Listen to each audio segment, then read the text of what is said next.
This is one of the few sequels in recent years to go above and beyond my expectations. We got no ship.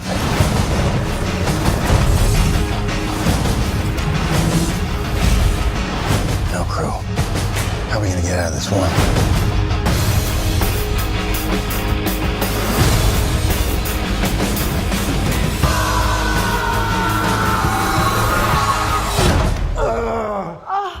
Okay, let's never do that again.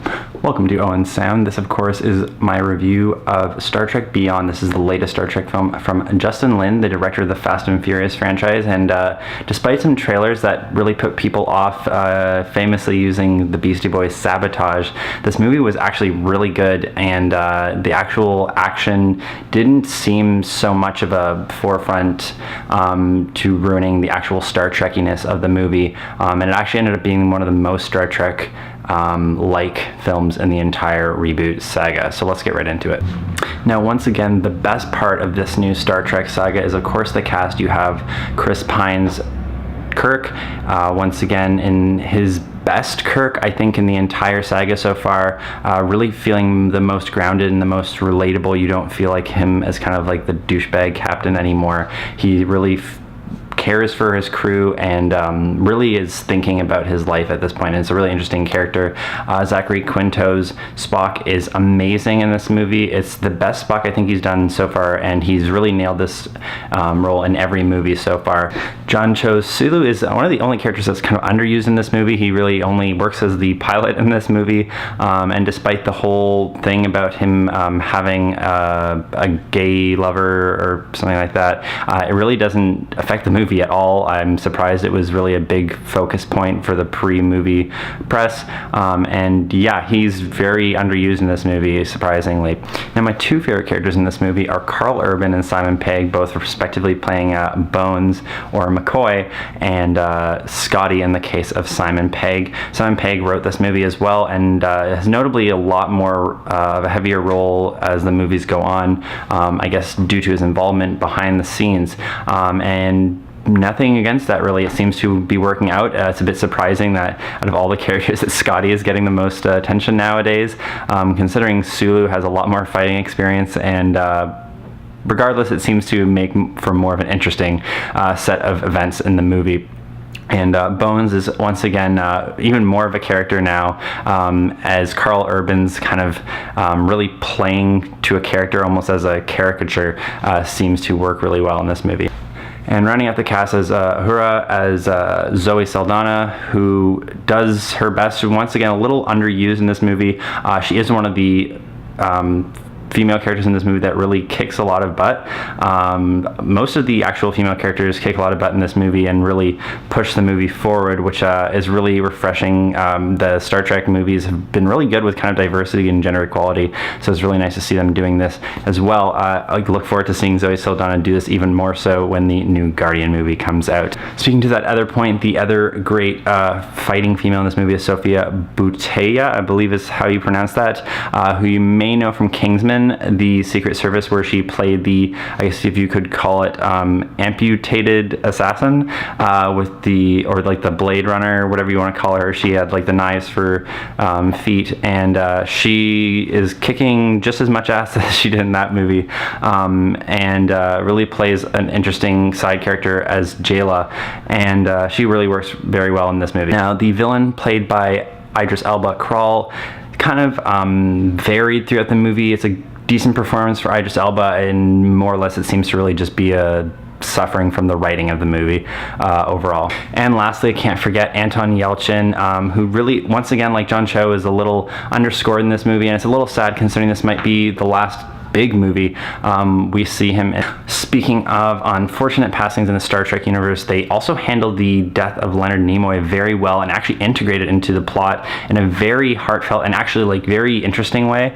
It felt very natural, with Spock kind of thinking about his own mortality, and it kind of influences the characters and the way that they carry out their roles in the plot in a very interesting way. And I thought it was one of the most tasteful implementations of an actor's death affecting a series that I've really ever seen on screen. Now, overall, the plot of the movie is kind of the one weak point of it. As much as the events that happen throughout the movie are really great, the actual main thrust of the movie is kind of jumbled at times and isn't really the reason you're paying attention in the movie. The characters always being at the forefront of that, which is great. But when it comes to certain moments near the end of the movie, you're either focused on the action or focused on the characters. You're never really focused on the plot. The kind of doomsday device that they use at the end of the movie and is kind of the big threat at the end of the movie doesn't even seem that threatening. There's like one scene where it seems very volatile, but there's never any grand scale to what it does. And we never really get to see it implemented compared to the crazy fleet that Crawl uses that up until a certain point seems to be a pretty indestructible force in itself. That would be just as threatening as whatever they're possibly trying to throw at different colonies. Another interesting thing about the movie is certain writing elements that they put in the movie. Given there's a necklace that I won't go into too much detail about, but the way that it's introduced from a character standpoint and then reintroduced later to forward the plot makes the whole implementation of it feel very natural. A lot of the time in movies like this, there's so much focus on when something like this is introduced that it feels like, oh, that's going to be important later, but it almost just fits the characters way better. Not to spoil anything, but it actually really feels much more natural, and you kind of have like a nod, and it all has a kind of, I guess, for lack of a better name, Chekhov's gun feel. Now, something else worth mentioning was a lot of the vitriol and concern going into this movie was centered around the kind of action-focused, Justin Lin focused, and Beastie Boys sabotage-based trailer that was the kind of first glimpse everybody got of this movie.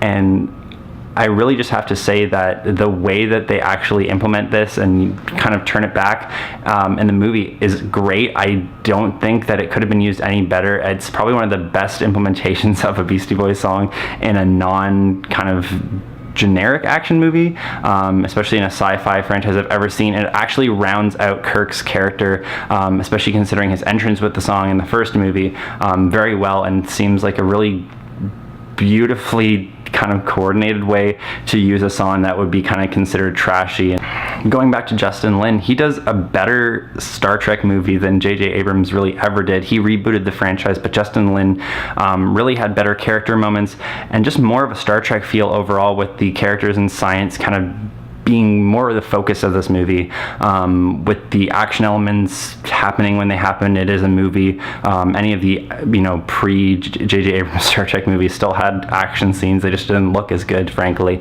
And his is really just works a lot better. You feel the Enterprise a lot more, and you care about the people inside it. And it just seems like more of a passion about the entire project than Abrams kind of jumping focus and keeping the excitement going, rather than actually having emotional engagement in the movie. This said, though, visually, they have one of the coolest effects of the warp drive I've ever seen in any of the Star Trek movies, with the side shot of the Enterprise kind of rippling through, making these kind of wake behind it, and it's just a really interesting transition shot that they use in the movie. Lastly, there's a great sense of the ship's ecosystem, with you understanding what's going on in it and just how much of a toll the life in space takes on everybody. Kind of climaxing in a line from Kirk early on in the movie where he says it's hard to stay grounded when even the gravity is fake, and it just really makes you get invested in his character that you might not have in the earlier movies. Going on to other things like this, there's just not really a sense of a groaner moment throughout the movie, where there were quite a few in Star Trek Into Darkness, or Wrath of Khan 2.0, as some of us have called it at this point. So overall, Star Trek Beyond is definitely my favorite installment in the new franchise. Once again, making me really sad that they're not going to make a TV show with this cast, obviously, because it would cost them way too much money. But I really enjoy the cast. The plot is the only really thin part of the movie. movie. You feel invested in both the ship, even non-main characters, and there's some interesting new characters that I hope we get to see in the next couple movies, and they really treat the passing of people like Leonard Nimoy, and even just little nods in the credits to Anton Yelchin, given that he didn't actually get as much screen time as you would have hoped given his kind of passing at this point, but there's nothing they could really do in terms of pre-production. So overall, I really like this movie. I think I'll give it an 8.0. I mean, it's nothing super special, but compared to a lot of the sequels we've been getting lately, it's definitely one of the better ones. Once again, you can like and subscribe. You can check it out at the bottom, and check out my other stuff like my movie podcast.